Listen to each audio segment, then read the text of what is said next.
Halo Tribuners, kali ini kita akan mengajak kalian untuk mengenal kopi. Tahukah kamu, kopi itu manis tanpa harus ditambahkan gula, asal kamu tahu cara menyeduh dan waktu yang tepat saat menikmatinya. Mau tahu caranya? Kenalkan Iksan Hairul Nas, seorang senior barista di salah satu kafe yang akan menjelaskan bagaimana menikmati kopi manis tanpa gula. Ada single origin di Flores Jawa. Dia rasanya agak sedikit lembut, ada rasa sweetness karamelnya, ada rasa natinya, ada rasa tobagonya.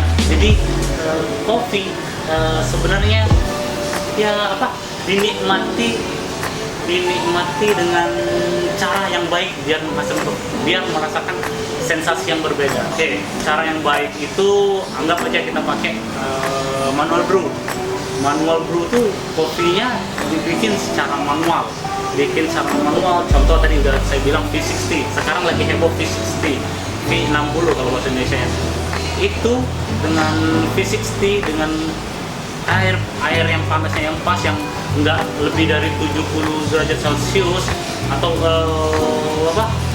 kita ngambilnya untuk saat ini ya, untuk di Belgia kita pakai 68 derajat Celcius, itu menghasilkan kopi yang ya lumayan. Itu karakter karamelnya tadi, karakter kacangnya, tobagonya itu ada semua, ada terasa dengan cara ya dinikmati dengan cara diseruput kayak gitu, diseruput tanpa diaduk.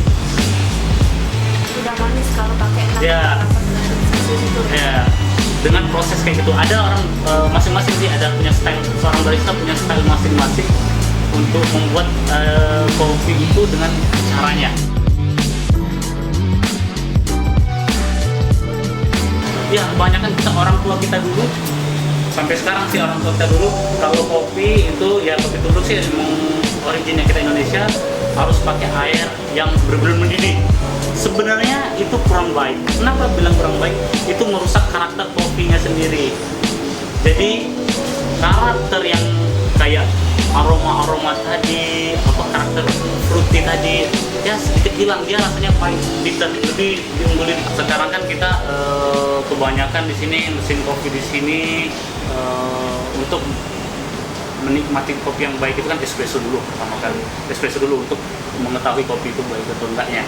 Sebelum kita jual, kita tester dulu di sini, kita coba dulu, kita kalibrasi dulu dengan 22 gram, dengan temperingan yang benar, dengan 27 detik untuk mencapai 30 mili. Kayak gitu 20, dengan keseimbangan kremanya, acidity badinya dengan pas yang pas. Kemudian espresso kalau udah jadi, jangan diminum lebih dari 30 detik, 20 detik. Itu boleh, tapi lebih baik sebelum 15 detik espresso tuh langsung diminum. Kebanyakan orang bilang kepanasan dong, mutung dong. Tidak, itu ditiup biar nggak panas. Tapi tiupnya dengan cara teknik baik, bukan tiup keluar tapi tiup ke dalam, disuruh kayak gitu. Itu sensasi kopi yang